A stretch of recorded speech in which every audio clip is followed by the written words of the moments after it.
Welcome to Rates and Barrels. It is Friday, May 9th. Derek VanRiper, Eno Sarris here with you. On this episode, we discuss the latest saga in Boston involving Rafael Devers and the Red Sox front office amidst another request for him to move positions following the season-ending injury to Tristan Cassis. We'll discuss that whole situation. We got some mailbag questions to get to today, and we're going to do our usual late weekend Waiver-Wire preview. Different format for it this week. We'll see if people like it. Let us know on Discord if it's a good change that we should try to keep for future weeks. If you have not joined our Discord yet, you can do that with the link in the show description. If you're watching us on YouTube, be sure to click that like button. If you're listening to us on Apple Podcasts, Spotify, or any platform that allows you to rate and review the show, leave us a nice high rating if you wouldn't mind.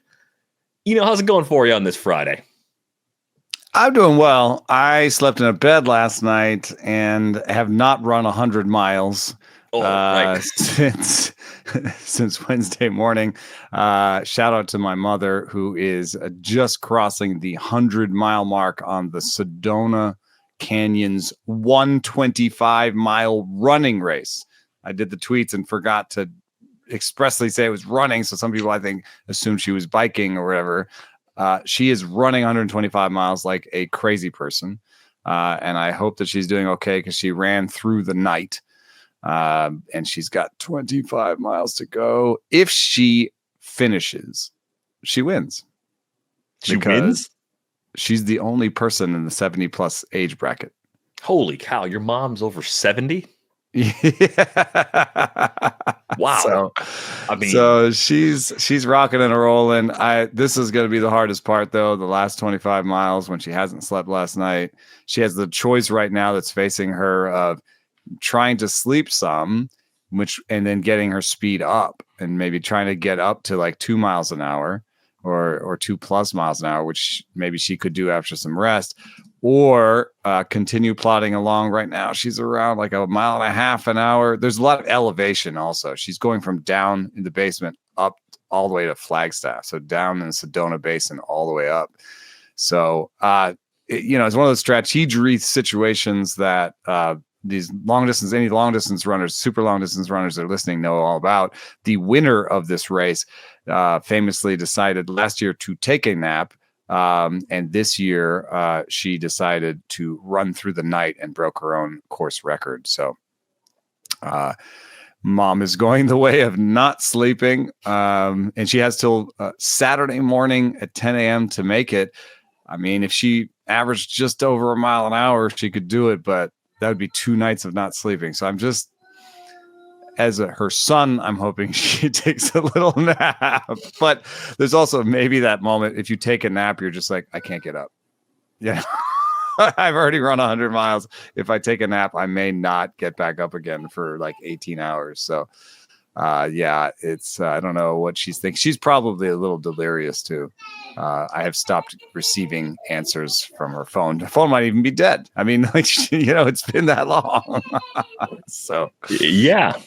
Yeah, that's grueling. Amazing she's doing it at all and has done this well. Hopefully she finishes. We'll look forward to the update on our Monday show, and we're all pulling for her because that's an incredible physical accomplishment. Yeah, she's invited me out on these, and I'm like, I prefer to run for like 2 hours or an hour. I mean, and still you can go a fair amount of miles, but then you're done.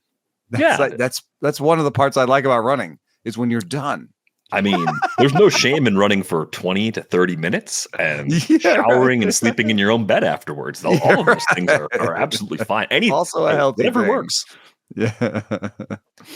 So let's talk about Rafael Devers and the Red Sox. So the reactions to the story have been, as expected, disappointing. Often is the case. Player is asked to make a change.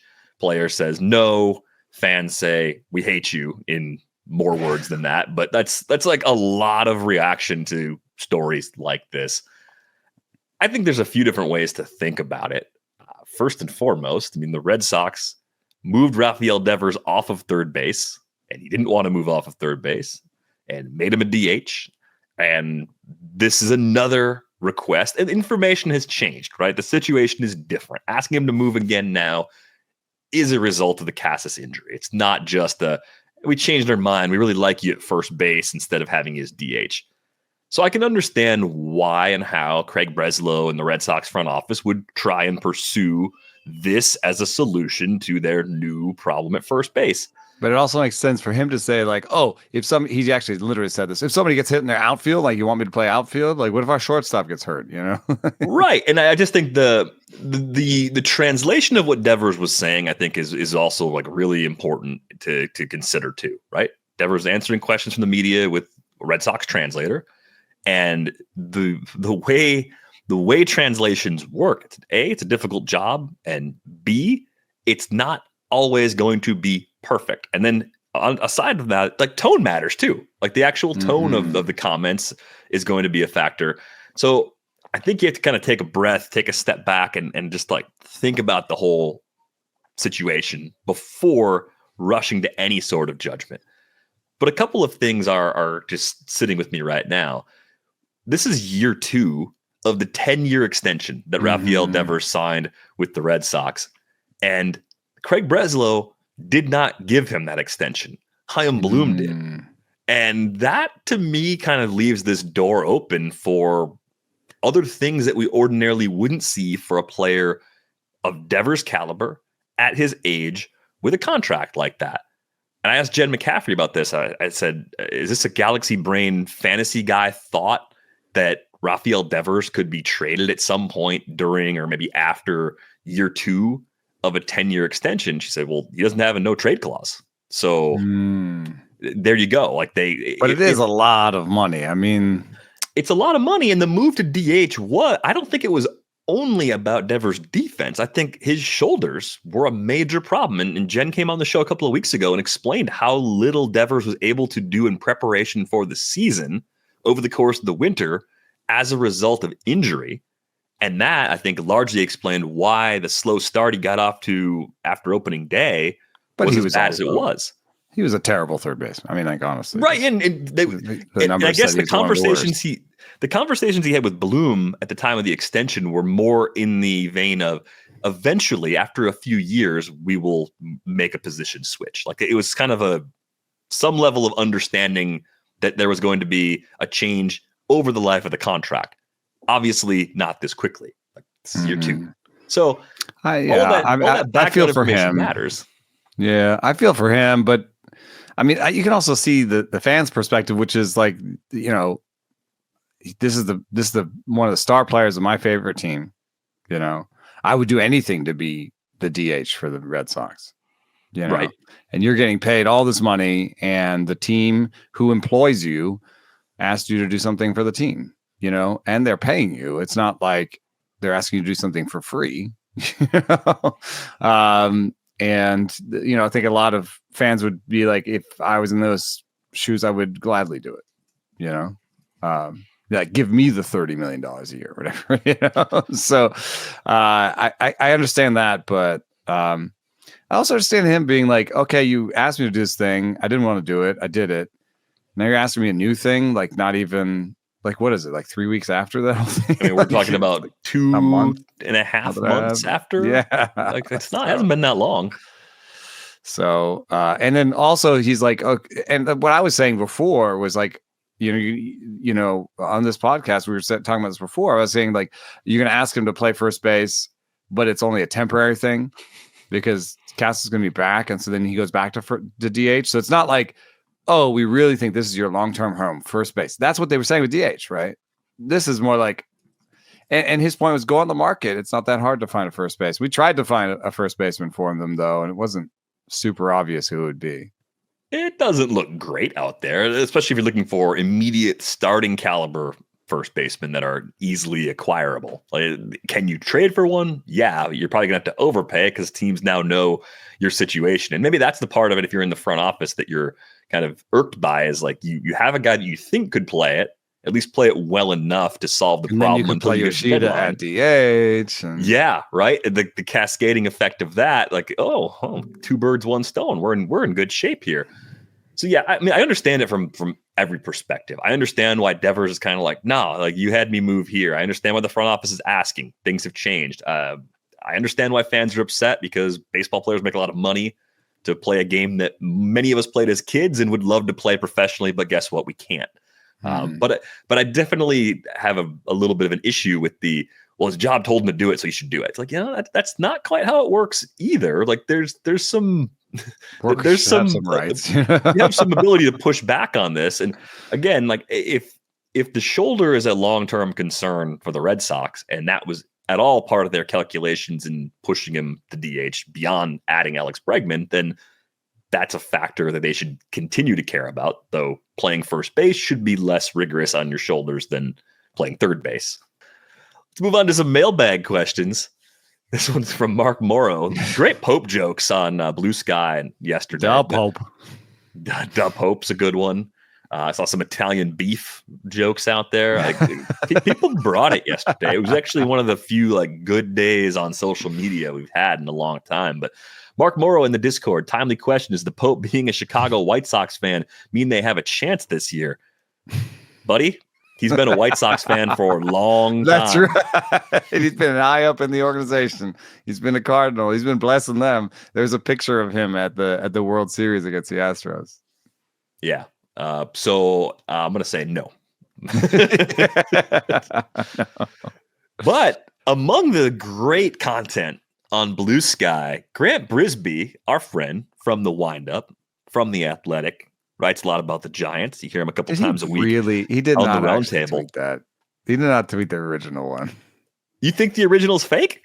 Yeah, I think so. The original tweet. So here's and we can break this down over the weekend and come back to it again on Monday. So Grant's original tweet dated May 8th, 2021. One of the reasons that I'm not a Catholic is that there's never been a pope who's heard of Joe Creedy. How can you claim to speak ex cathedra if you've never heard of Joe Creedy? And Grant, sharing that old tweet, writes, man, there is some serious egg on my face right now, which is a phenomenal bit. And I did not go back to see if that was an authentic tweet. The fact that it's even possibly real tells you everything you know about Grant, though, right? That's true. There is a chance. I'm not sure. There's a chance that's real. The thing that would give me some doubts is that it was posted on May 8th, 2021, and yesterday was May 8th, 2025. So I think Grant didn't do a good enough job mixing up the date to that's really right. Why would he do that? And why would he tweet about Joe? But that's the thing that could be true. He could have tweeted about Joe Creedy in May of 2021. Why not? I guess that 100% real. But good work by Grant on social, as always. Actual mailbag questions. Well, the Mark one was a real question too, I think. Mostly real. Are the Dodgers ahead of the public models? So Adam S. asked us this.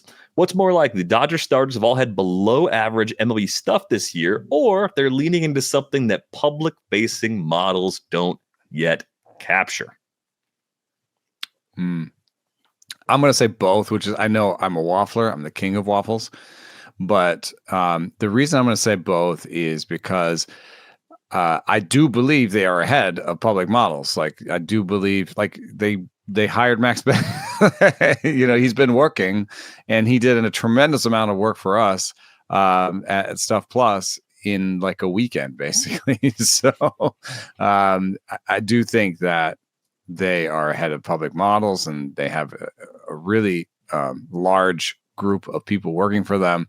And so, I'm checking this because I don't believe that's true, but you're right. Landon Knack is the only one at 100, and none of them are over 100. The other thing I have to say, though, is this is a bad number for Tyler Glass. Now his stuff is down.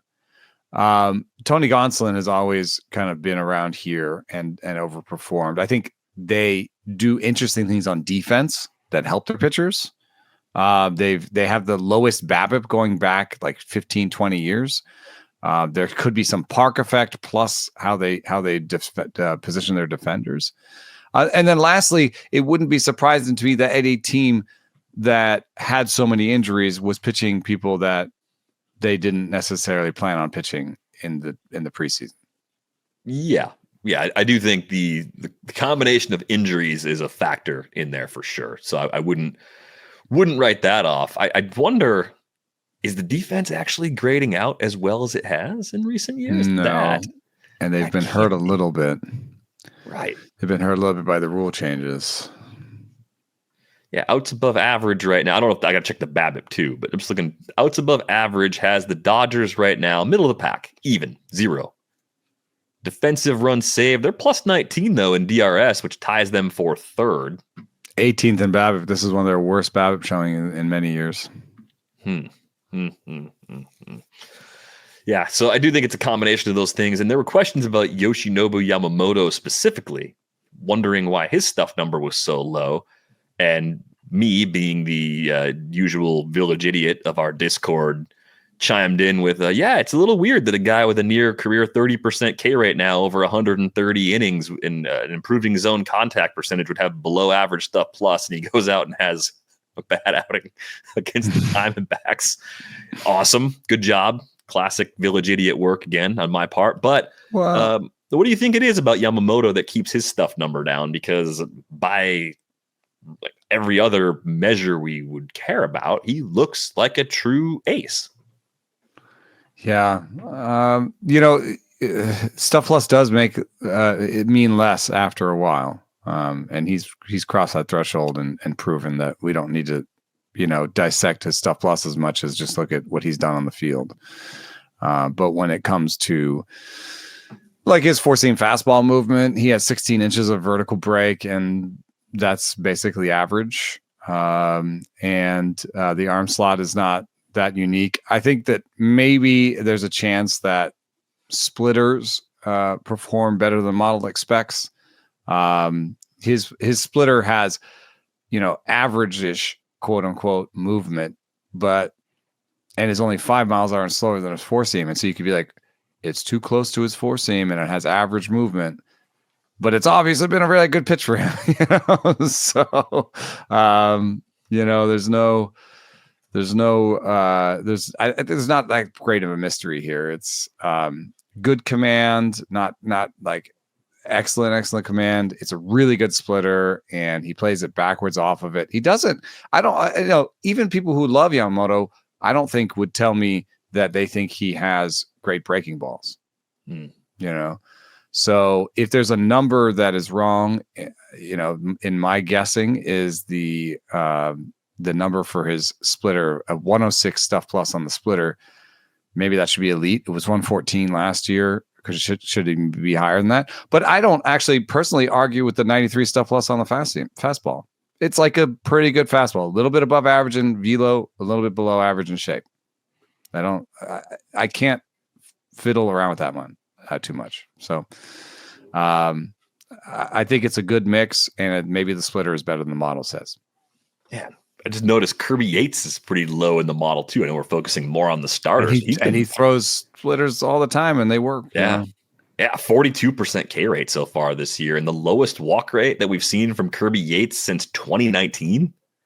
What the heck? What does he do? He's 38, man. How is he doing this? I have a feeling that splitters probably have really good arm speed.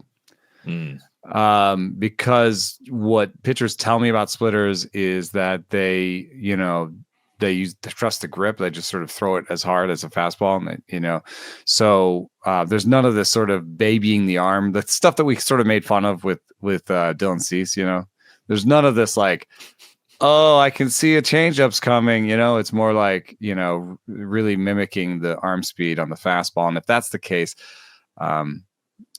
hey, guess who could have that in their model? Arm speed teams. Yeah, that would be one way to make a big difference, especially if that's a pitch that a few different guys in that team are throwing and their numbers are coming out a tad low. Man, I was a little surprised they went after Yates. They spent more money on a bullpen they'd already spent a bunch of money on. They didn't. Yates almost seems like, why did you go get a really old dude? Yeah. 13 million on Kirby Yates. I at the time was like, really? I think maybe Bob Nightingale broke that one first. And we're like, can someone confirm that? And it happened. they got their reasons. But yeah, this looks like the same guy we saw last year where they just cruised through the season with the Rangers. So good on them. Terrible fastball. But it's inspiring. Like Kirby Yates being this good at 38 and your mom running the ultra desert marathon. And rolled as Chapman through 105. Let's go, old people. Let's go. I know my fellow olds are making me look bad, but they're also inspiring me at the same time. And I wonder, is this question came in from N Morris 98. Why is David Robertson still a free agent? He's in our age range, you know. We're in the same. All the other olds are doing great. Yeah, and David Robertson turned 40 in April. I think a lot of us assumed, sure, he'll find a team. There's plenty of teams that need relievers. He had good strikeout minus walk rate last year, good stuff plus. Yeah, and my best guess was just that you're 40 years old. You've had 2 big multi-year contracts in the big leagues. You've had a great career. Might just be at a phase of life where he believes he's worth a number. Teams are a little bit below that. And he's like, it's okay. I'm good. Or he's got a short list of teams and locations he's willing to pitch in right now. Locations. Like, I think that's something that we heard from Charlie Morton was like that he wanted to be on the East Coast, close to his children, you know, like didn't want to be traveling up and down the West Coast and stuff like that. So maybe it's just not a great alignment of where he wants to pitch and for whom. And like, honestly, he probably doesn't want to pitch for a bad team. So, you know, like why he's not going to be like, yeah, I'll be the closer for the White Sox at 40 years old, like, and hope that they trade me at the deadline. Like, that's not an exciting way to live, especially if he does have children and he doesn't want to move that much, you know, like, go somewhere that they're going to trade me. So he probably has like, you know, 5 to 10 teams. Maybe only 5 teams he wants to play for. And he has some number that it makes sense, and then no one's really getting there. Or there's an injury we don't know about, and his medicals aren't good, and, you know, nobody, like, maybe there was a deal that got scuttled and we just didn't hear about it. But it's not performance related as far as what he was doing last year. It's not a Ryan Presley-esque sort of like year over year decline where the results just haven't caught up yet. Like, I think David Robertson could still be a good addition to some bullpens out there. Cubs fans are like, hey, we had him here before. We're good. Like, we could use some bullpen help. How about us? I don't know. Yeah.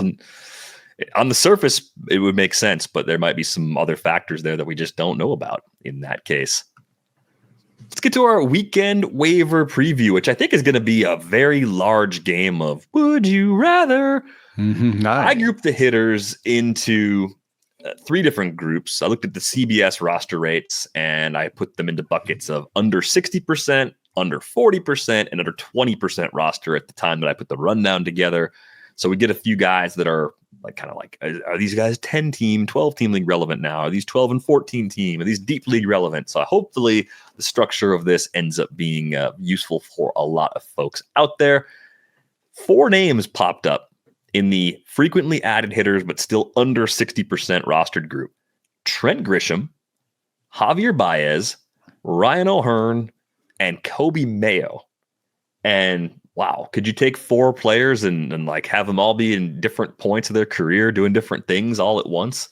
I don't know if you could do a better job of that, but Trent Grisham, I think the question is this: is Trent Grisham the kind of player that is showing you something in a lineup, in a home park, where he actually should be rostered in the 90+% range? Like, is this a series of adjustments that he's made that you believe in that have caused this turnaround to begin the season? Obviously, within massive changes like that, you could still also go on a heater.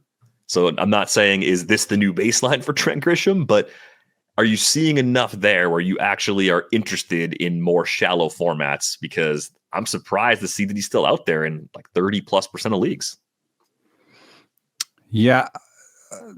I'm inclined to say I don't want any of these players, actually, and I want some of the players that are lower on your list a little bit more. But Grisham is maybe the most interesting to me because I've always liked, you know, his plate discipline as a foundational skill that he has. He does not swing at pitches outside the zone, and he has been like really good at lifting the ball. So when he does hit the ball hard, it's going to go far. He has a really unpleasing swing to my eye. He has this weird thing where he, especially on low pitches, he cuts himself off. It's almost like he's closed or something. He doesn't, his like follow through doesn't go all the way through. it's like this weird two-handed follow through on low pitches, but he smacks them hard. Looks like there's some sort of skill change possibly in the swing strikeout area, which would be very interesting because if he could strike out less, put more balls in play, he could push that batting average to maybe 230, 240. It's been there before in the past, but has really fallen as he's struck out more. So if you can really strike out less, I think that they're also to some extent using him in situations that are good for him. Like he has faced some lefties, but there are also these weird sits against righties. Okay, long story short, there's some stuff here that's good. If he was going to play all year, I'd like him if I didn't need the batting average. But what is the fit if Stanton comes back? If Stanton comes back, I mean, is that getting Rice, closer, I think. Rice goes down and it doesn't matter. Grisham still plays. Is the Rice best outfield, down, dude. Huh? Rice. I don't think Rice is going down, dude. I don't think that's happening. So if Rice is not going down, let's just say like we have Jazz and Stanton back. What is happening? So I mean, it's easy to say like Jorge Vivas like goes away, right? Yeah, and JC Escara goes away. So fine, we know how the roster works. Like Escara, Pablo Reyes, Vivas, they can go away. But the starting lineup, how does the starting lineup work? Who starts? How do they mix Jazz and Stanton back in? And if it doesn't affect Rice, Rice starts playing first, which he's done already. Goldschmidt's sitting. And then Goldschmidt's sitting? That doesn't make any sense. No, I think this puts some shorter term pressure on Jason Dominguez if we get to the point where both Stanton and Jazz are healthy and nobody else currently contributing gets hurt. I think Dominguez would be vulnerable. You're going to play Stanton in the outfield? No. I think you would play Bellinger. You play Bellinger and Grisham together. Yeah. We play Bellinger in the outfield. Bellinger, Grisham, Judge. I'm definitely not playing Giancarlo Stanton in the outfield. And then Rice, and then maybe Rice and Stanton are in a platoon, and Stanton gets the short side of the platoon. Hey, that's okay. I mean, that might make sense. Stanton's he's old, he's coming back from injury. Maybe just play him against lefties. Sometimes sit Rice. And Wells, and Jazz is the starter. Breathers. But it is interesting because there is no player that can really supplant Grisham's defensively unless you start playing Bellinger in center. So you can have Bellinger, Judge, Jason out there, but then it's all on Jason. So it's sort of Jason versus Grisham right now. One interesting thing that was pointed out to me, and I don't have the Discord open right now because it's a little bit of a resource hog when we record, but one of our listeners pointed out that the Yankees have seen a lot of lefties already this year. Just an abnormal distribution of lefties versus righties. And that has also kind of pulled down the early season performance of Jason Dominguez. He's got 8 homers for his he's got 8 career homers, I think, now in the big leagues, all of them against righties, right? It's a 273 guy with good numbers against righties, and he's just learning how to hit lefties at the top level right now. Yeah, he's 273, 359, 508 so far as a big leaguer against righties, to 144 WRC plus, a 375 WOBA. That's good. That's real good. But he's got a 32.4% K rate against lefties with a 111, 243, 175. That's a 208 WOBA and a 28 WRC plus. In the first 2 weeks of the season, they saw 6 lefties. So, yeah, there's something there. So but Jason Dominguez against Trent Grisham for playing time, not necessarily for roster spots, right? Because Grisham can still play center, and we think that the book is out on that. But you start playing Bellinger more in left field and Grisham in center if Jason doesn't start playing better. So I guess it's possible that Grisham has a role all year, and it's a fairly decent one. It's in a good park, and he can hit 230 he hasn't stolen any bases, and he's only stole 1 last year. So this is a kind of a thing where I think rest of season, I'm going to give him like 240 and 15 homers.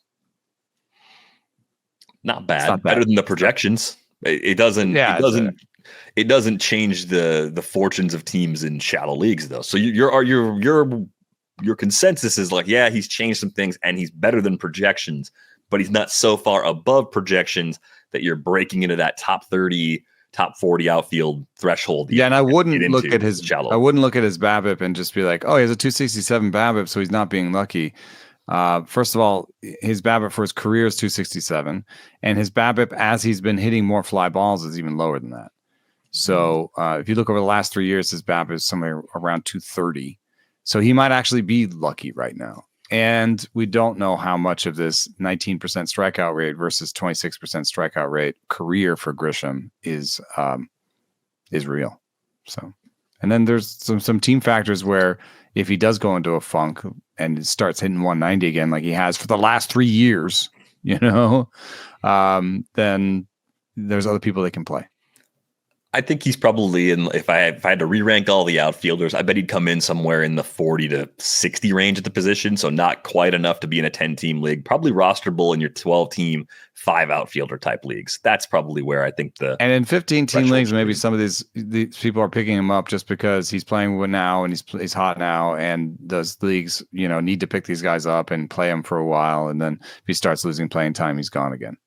Probably even already picked up in a lot of those leagues, though, because of the lineup, because of the home park. I'm a little more optimistic about not the strikeout rate, but I think the quality of contact went up last year when he was a part-time player. He had a 46% hard hit rate. That was a big jump, and he's sustaining that. He's at 48.6 so far this year. So I think the BABIPs, while low because of the type of player he's been throughout his career, they're never going to run high.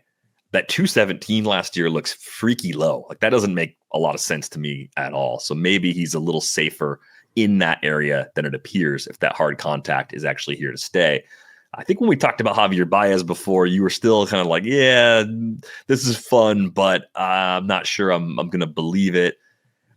I think that's fair. And I think if you look at his BABIP, he's running a 400 BABIP right now. Yeah. So even if you want to go down to his career norms and not his like more recent Tigers norms, knock 100 points off there, and he's still going to become a batting average liability. I think there's still a pretty big gap between Baez, the real life player, and Baez, the fantasy player, right? And this is a great twist for him as a guy that people were disappointed in because of the mega deal he's on.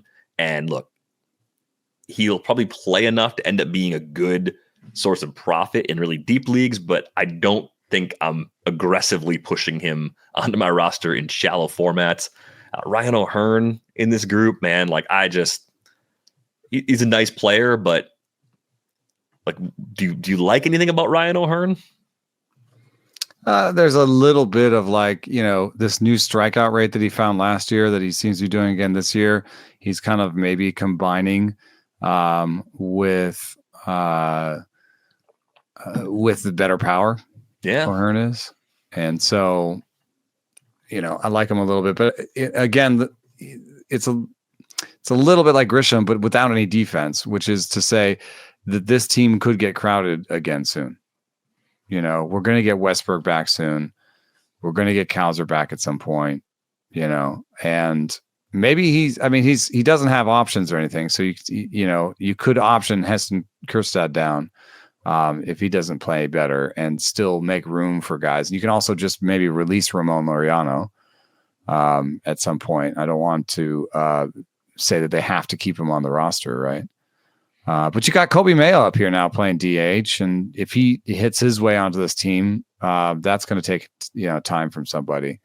So I just think there's also the fact that as much as his barrel rate has changed, his max EV has not, and it's not where it used to be. So I don't know that he's actually found a new level of true talent power. So I think he's a guy who's going to hit 260. I think he'll hit better than Grisham, and maybe he has more job security than Grisham. No, I don't know. I just find all these players kind of good.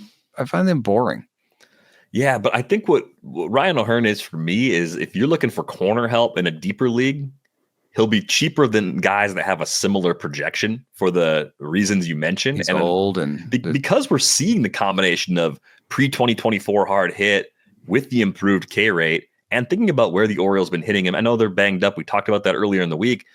Look where he hits. He hits third or fourth in the lineup most days. I think he drops to fifth if he plays against lefties. It's not even a strict platoon right now. He actually plays against some lefties, not all. So he's playing a little bit there. Yeah, okay. I like him as a short-term pickup. Maybe if you're in a keeper league, like he should be really easy to pick up. If you just need somebody for this year, he can't cost you that much at 31 with this skill set. So I could see it. I like his. That's what I was trying to say at the beginning. Is I like his strikeout rate and his barrel rate. That's a good combination. With Baez, like his speed is down. He's down below 50th percentile now. We've known all of the issues about. I don't believe his chase rate improvement really, and I think that the strikeout rate's actually going to get worse going forward. And so I wonder what happens when Parker Meadows gets back. If he goes back into sort of this 200 batting average with no OBP situation, maybe he just becomes the backup shortstop and backup center fielder pretty quickly. Yeah. So I think a lot will depend on Trey Sweeney and how Trey Sweeney's playing once Parker Meadows was forced back. To pick from, yeah, that's true. But I think Sweeney's a better defender at short now than Baez at this age. So that may buy him some time. And then Sweeney's doing all right. If I was forced to choose between the players in this group, I'm going to take O'Hearn first, Grisham second, Baez third. And was there a fourth player in there? Kobe Mayo. Yeah, I'm taking Mayo last. I mean, yes, I understand that like he has maybe the best upside of this group, but if we're saying that it's crowded for RyanO'Hearn, then it's even more crowded for Kobe Mayo, who has options and can go back down pretty easily. Yeah, so it's only been 4 games so far this year, but you put together a leaderboard of all the hitters that are going to be featured on this show today. And Kobe Mayo, in that tiny, tiny sample, has struck out 46.2% of the time and has a minus 29 WRC plus, which made me think of the old tweet from Boring as Heck. Mysterious old lady flips over tarot card revealing a dude who looks exactly like me flying a hot air balloon into power lines. Me. Is that good? And that's, in this case, I am the is that good guy because I picked up Kobe Mayo in a few leagues, and no, of course, that is not good, but it's also a tiny sample, so I'm not as stressed about that as I am about the eventual crowding that we talked about when Mayo was part of where the money went earlier this week. So I just think it's one of these things where Kobe Mayo has to get going in order to keep his role. Real simple. Like if he hits, there's a chance they find a way to make the pieces work because they can eventually option Kjerstad instead. Like there's just a little bit of wiggle room there. Just not the start that I was hoping for. The next group, is strong. Has a couple, maybe like 3 or 4 players that I've won out of it, and maybe even more than the group in the first group. Yeah, if you're watching on YouTube and you check in Discord, we'll have the full board popped in there. The under 40% group right now includes Max Kepler, Jake Myers, Dalton Varsho, Evan Carter, who's now back up after Leody Taveras was sent packing by the Rangers earlier this week. And then on the infield, you got guys like Ty France, Colt Keith, JP Crawford, and Luis Angel Acuna. This is actually a pretty nice group of players in this cluster, and you'll see a few of them do pop on the old WRC plus leaderboard. Again, sample sizes are small in the case of Dalton Varsho because he's only played 7 games so far this year. But yeah, some names to get excited about. And Max Kepler's been playing well recently as well.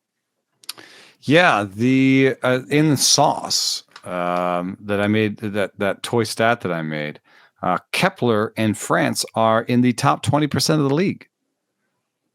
I think that the fact that Max Kepler is a platoon guy has really hurt him in this regard. France's results, I think, don't quite match the underlying numbers. There's some better underlying numbers there.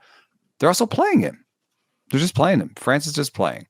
So if you need an everyday guy and you need some power, I know France only has 3 homers. That doesn't sound like a lot, but I do think he might end the season with 18 to 20 homers, that seems like a Francian level that he can get to.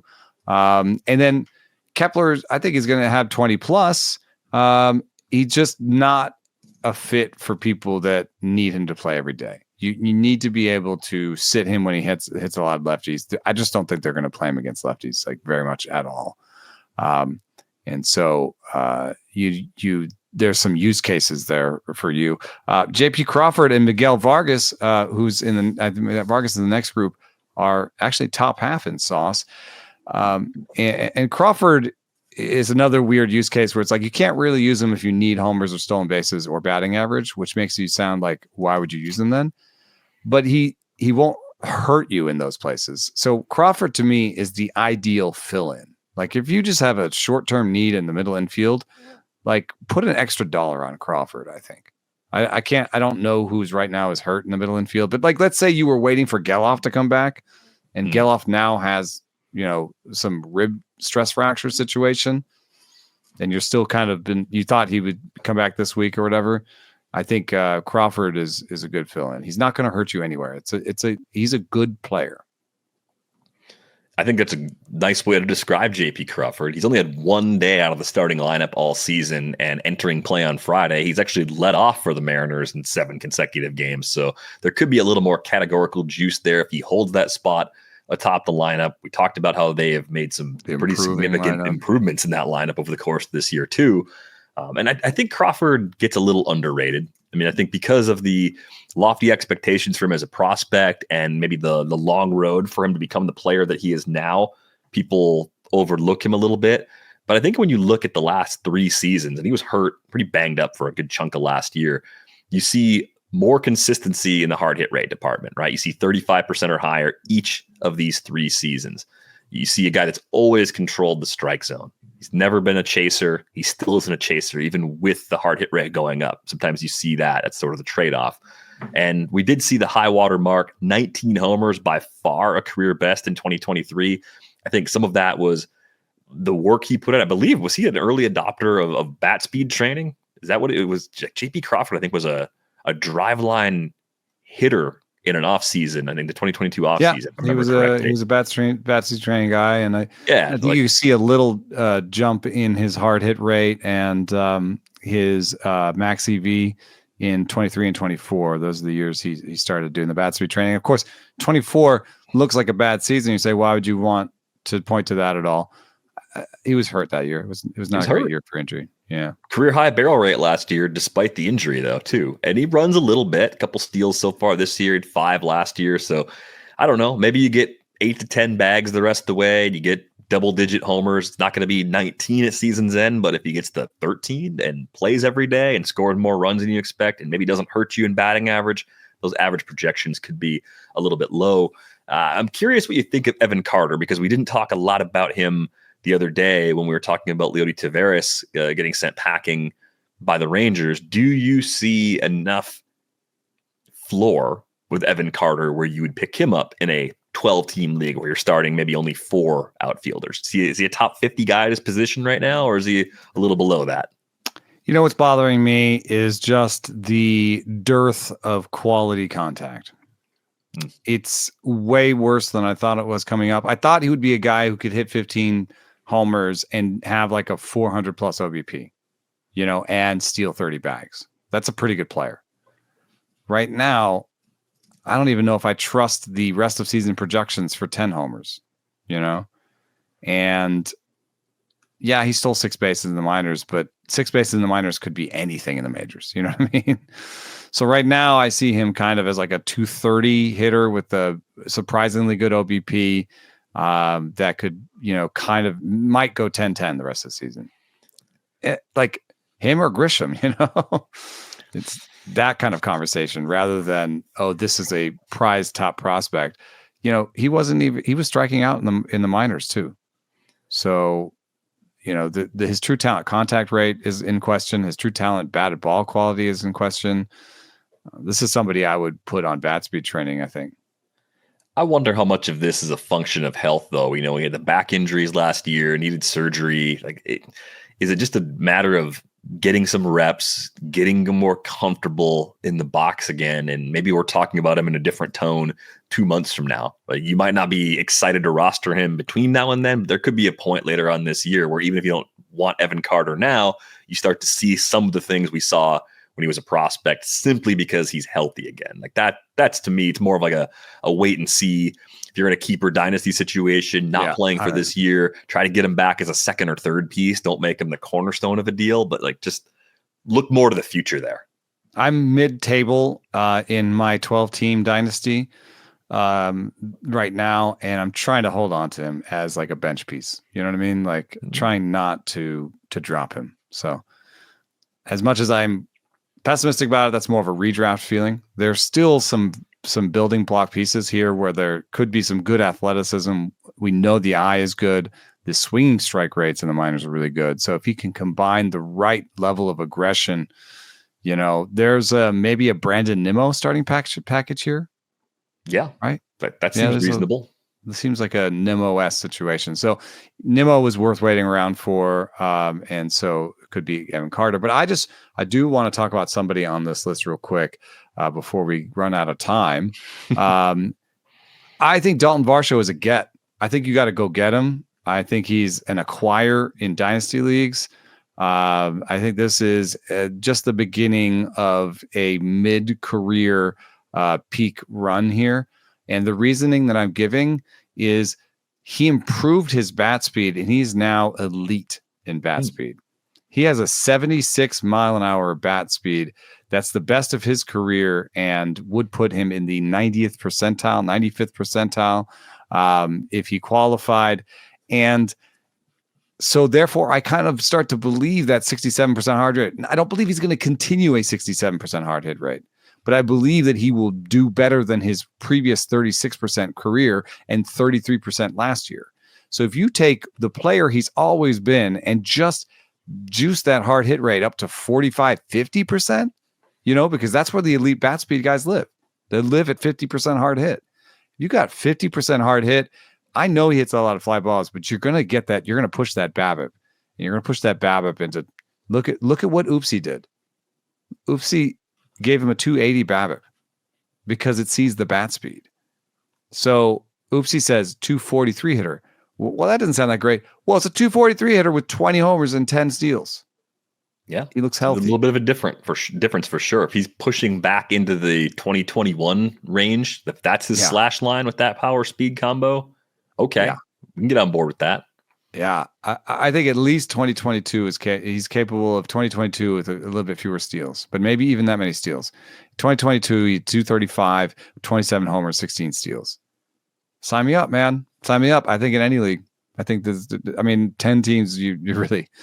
10 teams are tough. But I think even in a 10-team league, that's a guy you have on your bench and he plays, you can play, get you some homers or stolen bases on good days. You sit him against lefties in those leagues. In other leagues, you don't sit him against lefties. One more hitter thing to get to before we talk a little bit about pitching and get out. I know we're running short on time, but under 20% rostered bats, Dane Myers getting some nice run for the Marlins right now. Daniel Schneemann plays at least 3 different spots or is eligible at 3 different spots for the Guardians. Miguel Vargas came up earlier in the week, and then Eli White and Zach DeZenzo.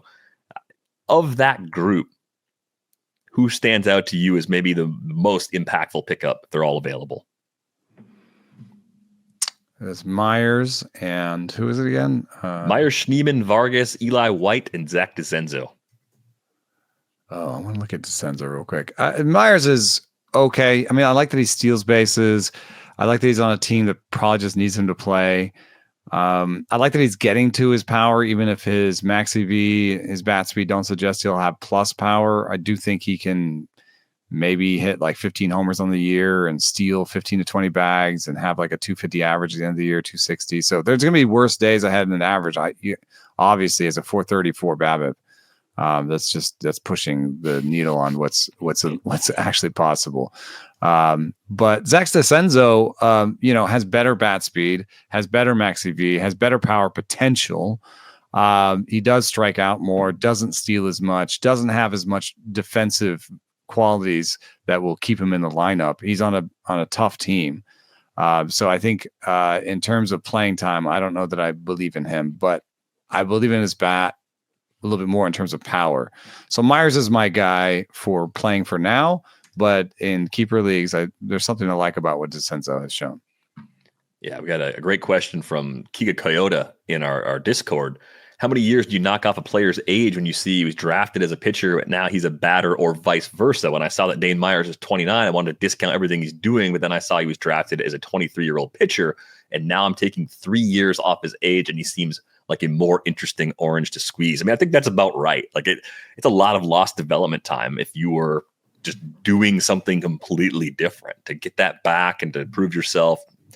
There's no perfect rule for this, but you have to reset because the projections are going to miss on the players that do this all the time. One thing I will point out though is like there's still a body age. You're talking about sort of like a playing age, experienced age versus So there's a confluence in baseball, I think, of learned skills and tools, like athletic tools. And any player is probably in the midst of losing tools over time, losing bat speed, losing foot speed, that sort of stuff. That's just the aging curve. They aren't sprinters out there at 19. They're usually in their mid 20s. They're already losing athleticism, but they're gaining in skills, in learned, acquired knowledge of the game in terms of they swing less. They know the zone better. They know what pitchers are trying to do to them, that sort of stuff.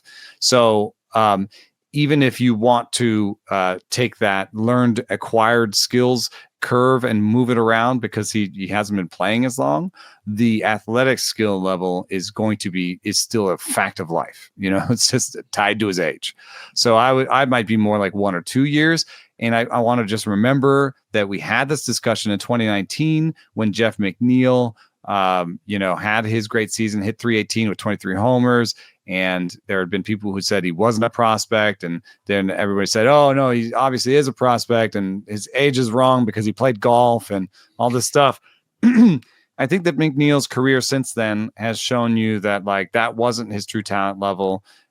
He might have debuted near his peak, basically, because that's his athletic skills plus his learned skills. And that he's, kind of come off of that peak since. He's been maybe a better player than the people who said he wasn't a prospect assume, right? So I think you can leave some room for that player, maybe leave a little bit more room for Dane Myers than you would in another player at his age. But in terms of just like shifting the whole curve back 3 years, it's a little bit much for me. Right. I think you would add age like in a non-linear sort of way. If you knock 3 years off right now, he's going to age faster than you'd think. He doesn't age. Yeah, exactly. Age 29 to 31 is not 26 to 28, even if you want to make 29 like 26. Like you have to exactly. That's sort of what I'm trying to say. Yeah, exactly. That part makes sense to me on the back end, but on the front end, I think you just have to give more buffer for players that make these changes. David Peralta is another good random example of a guy that was a pitcher, blew out his shoulder, came back older as a position player, ended up having a really good career that projections just couldn't give you a good like foundation for what he was able to do when he did it. On the pitching side, we put together a leaderboard looking at the stuff plus of the, we'll call them largely available pitchers in the top bucket, under 60%, Gunnar Hoagland, AJSmith-Shawver, Shane Smith, Tyler Anderson continues to pitch really well, and Tanner Houck, who's been dropped because he has not pitched consistently well so far this season. Those are kind of like your shadow league considerations, your mid-range leagues. You got Luis Ortiz, Colin Ray, Cade Horton's up right now, Ben Brown, lots of Cubs there. Ryan Weathers getting close to finishing up a rehab assignment. He just pitched really well in his most recent and probably final rehab outing. And in the under 20%, you get guys like Bryce Elder and Hunter Dobbins, Jonathan Cannon, who was part of our draft on Thursday with Trevor, and Jacob Mizorowski, who I think keeper in Dynasty League people have been all over. But now you've got some redraft folks maybe speculating that, hey, if I don't get Bubba Chandler stashed away, maybe Jacob Mizorowski is going to get a shot with the Brewers at some point here in the next few weeks. So of all those groups, which pitchers are you interested in where available? Just a couple things like in terms of like literacy, I think in this situation, it's like, so Cade Horton is coming up. I can share with you his minor league stuff. Plus we finally, made it so that it's minor league versus major leagues so that we've reduced that inflation. If you look at the Google Doc, you will see new minor league numbers where the minor league that's compared to the major leagues. So you'll see they're all lower. Cade Horton has a 125 stuff plus slider. So he has a major league slider. That is a good foundation. That will help him. There are people on this list that their best pitch is their slider. Maybe Colin Ray is a good example of that. Maybe Jonathan Cannon is a good example of that. The bad news for Caden Horton was the four seam is a 96 stuff plus. So I don't think it's a plus four seamer. The curve was 96 stuff plus. Maybe that's good enough as a secondary. He's largely stopped throwing the changeup in the minor leagues, and stuff plus doesn't like it. But I want to keep that up there real quick, because I think the other part of this is literacy when it comes to stuff plus. So all of these guys have like virtually comparable stuff plus, really, because they're within one standard deviation of average, and there's a lot of different outcomes that can come from basically a 96 or 97 stuff plus. I think you can see it and be like, wow, these are very different pitchers. So what I just want to say is, then you look at the pitch types, and what you ask yourself when you're looking at the pitch types is, does he have what it takes to get opposite and same-handed guys out? So that's why in our draft, I was talking about Jonathan Cannon. I was like, I know you can get righties out because he's got that fastball and that slider. He can be sinker sweeper to righties. That part is good. When you start looking at, can he get lefties out? You're like, he might have an okay four seam, but the cutter is not good and the changeup's not good. So that's where you say, on Cannon. Now you go down to Hoagland. You're like, okay, an elite, I would say not elite, but a plus changeup. The scouting grades have said it's a plus changeup, and a good sinker, okay slider. I would say that looks a little bit more hopeful for getting guys with both hands out. Look at Tanner Houck. You're in trouble, dude, because you don't have a fastball you can use against lefties, and your splitter is not rated well, and the slider doesn't have like a 130 stuff plus where you're like, well, just throw it against lefties anyway, So that's why Tanner Houck is really struggling against lefties, and he hasn't done anything about it. So I use that rubric when I'm looking through these pitchers. I thought that might be helpful. Smith-Shawver is a really interesting case because, the four-seam fastball is decent enough to make it. The breaking balls have never graded as highly as the eye test or what the scouting test. And then the splitter might be something you can use against both hands. This splitter graph that's up right now is just really interesting because he has some splitters that are like straight changeups. They look just like his four-seam fastball. They're very close. And then he has some splitters that take off, catch a seam, and go crazy. Those are the ones we saw at the beginning. Here's a splitter from him. I mean, look at this thing. I think this one's slower. It's just, that's nothing. It looks like a little bit like an 80-mile-an-hour cutter almost. I mean, it's nothing. It's a straight change, but it works, I guess, because they're ramped up for his 93. He actually said about that pitch in particular in that day that the splitter wasn't doing what he wanted it to. So this is not a situation where AJSmith-Shawver has such feel for the splitter that he has two splitters. He does not have two splitters. He has one, and sometimes it's not working. When it's not working, he doesn't really have great breaking balls. So I don't know. If he keeps throwing those 80-mile-an-hour straight changes down the middle of the pipe, I don't know he's going to keep getting whiffs. I think as I looked at these groups, a few things came to mind. From the top group, Gunnar Hoagland, of a 120 location plus. I think bonkers. It lines up with the scouting idea. It's a little bit early to believe a number like that, but he had 55-60 command grades. So once you put those two together, you're like, okay. Yeah, Hoagland might be my favorite on this list. He might just be a little underrated because he got hurt as a prospect. Stuff didn't come all the way back until more recently. Change up first guy. People like breaking ball first guys. Yeah, and I think we talked about it when he got promoted. There's enough sogginess in the back of that rotation. They could keep him in and bump somebody else out. Like there's more job security there if he continues to perform well. So I'm pretty intrigued by him, even in shallow leagues. Got to be a little careful with the more difficult matchups. So watch the schedule with him.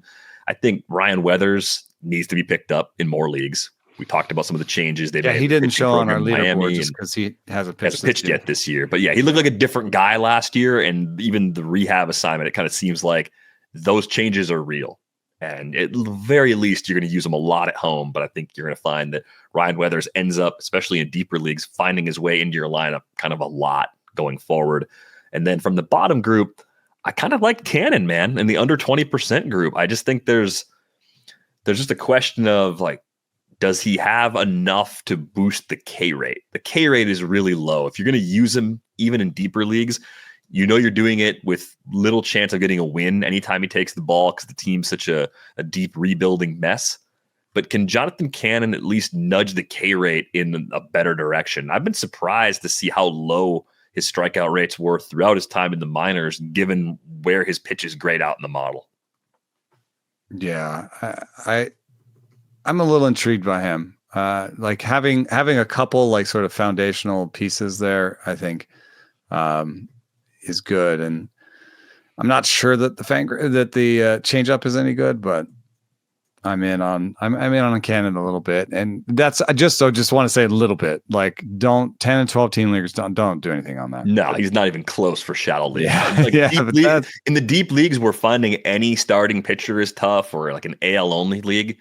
I think you can take the chance with like your last pitching roster spot if someone drops him or if he's been available. I do want to point out that Luis L. Ortiz, by the rubric I was giving earlier, may have what it takes because he has 100 stuff plus changeup, 104 stuff plus slider, and then 2 fastballs that rate average or plus. The cutter being 86 is a bit of a problem because that lines up with a 800 slugging on the cutter right now. I didn't even want to say it, but it's even worse. 940 X slugging. But as much as that's the 4-seamer, the slider, the changeup, and the sinker all have good slugging numbers. He may just dial down the cutter usage, and that might be fine. 4-seam, slider, changeup against lefties, that works. Mm-hmm. That's still 3 pitches. So I think Luis L. Ortiz is a buy. And another way of saying it in more sort of traditional language is it's a good K minus BB, 24 minus 11.5. It's a good swing strike rate, 12.5%. It's a good strikeout rate, 24%. It's good Sierra, 416. Nice 6.5 mile an hour fastball. It's a decent home park. It's a decent team. I don't know. I think that he's a good player, but maybe not. He's not a 10-teamer either, but 12, 15s if you're careful about usage. And I think you could stream him in a shallow league because the strikeouts have been there. That's the thing that stands out to me with Luis Ortiz. Like you're at least getting strikeouts, even if you get sort of league average ratios. The matchups where he's been knocked around the most are probably the places you'd expect him to be, right? I mean, the Nats getting him last time out was maybe a little bit of a surprise, but his first start of the year against the Padres wasn't good. Padres can be a pretty good, dangerous lineup. Yankees got 4 across on him in 4 1/3, so that wasn't great. But geez, 10 Ks over 5 2/3 against the Royals. Don't start him against the Yankees. Don't use him against those top end offenses, but I think you could use him 75, 80% of the time in most leagues. So that's pretty good. It's way better than he looked in spring. I love it for some guys. Add the cutter, and other guys are like, scrap the cutter. Yeah, no, at least dial it back a little bit. 900 X slugging. Sure. Yeah, we'll see what kind of tweaks they make with Luis Ortiz, but I bet they'll make some. We have to go. We are running over. Eno has to get to a chat. Join our Discord if you haven't done that. Link is in the show description. You can find Eno on Bluesky, EnoSarris.bsky.social. I'm DVR.bsky.social. That's going to do it for this episode of Rates and Barrels. Have a great weekend. We're back with you on Monday. Thanks for listening.